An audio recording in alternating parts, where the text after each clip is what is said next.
The NBA targeted a return July 31st in Orlando, Florida, consisting of 22 teams. Teams would begin a truncated regular season of 8 games, a play-in tournament for the number 8 seed in each conference only if the number 9 seed is within 4 games of the 8. The number 9 seed would then have to beat the number 8 seed twice in a row.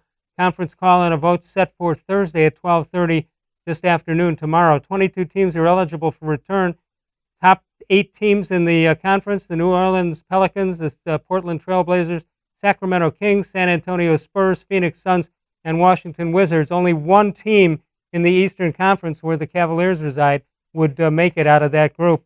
Fair or unfair to the Cavaliers and the other teams that will make it or not make it? Well, of course, a truncated season or a shortened season is unfair to everybody, all right? But given the circumstances, it's totally fair that at least 8 teams are left home. Here's the point, Les. If you stunk bad enough over 60-plus games to be one of the worst 8 teams in the NBA, you don't deserve to go to Disney World. I don't care whether it's to play 1 game, 8 games, 15 games. No, you made your bed by being a terrible team for the majority of the season. You don't have a leg to stand on. That goes for the Cavs. I heard the Hawks were complaining, at least the Hawks coach, I got a young team. These guys need to play. Tough and too bad. You stink that bad, you don't have any leverage, period.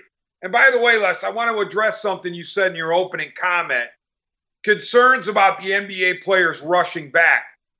I hear what some are saying, and yes, there are going to be injuries. They're inevitable. But to me, if you're an NBA player and you now see that July 31st is on the board and it's a virtual certainty you're coming back on July 31st, you have 2 months to prepare. I don't think you're all of a sudden throwing these guys into the fray. You've given them 55 some days to get ready. I don't think that should be an excuse to say, well, there's going to be so many injuries because these players didn't have time to get ready. No, I think what these doctors were concerned about is the combination of the coronavirus still hanging around and even getting worse if it does, versus this, and how quick are they going to. You're right. You're talking about 2 months to be prepared. They should be able to be prepared in that amount of time. They know how to take. They know their own bodies. They know how to take care of their bodies. Right. And Les, regarding the coronavirus, I mean, I know it sounds simple, but to me, everybody that goes down to Orlando, every team personnel gets tested for the coronavirus right out of the gate. Anybody that's got it, automatically removed, sent to quarantine. If you don't have it, you can play that day or practice that day. And then the next day, provided there are enough tests, and I assume there are, the NBA, I would assume, has bought enough, but you test them again. And if you test positive, you're out. If you don't, you're back in.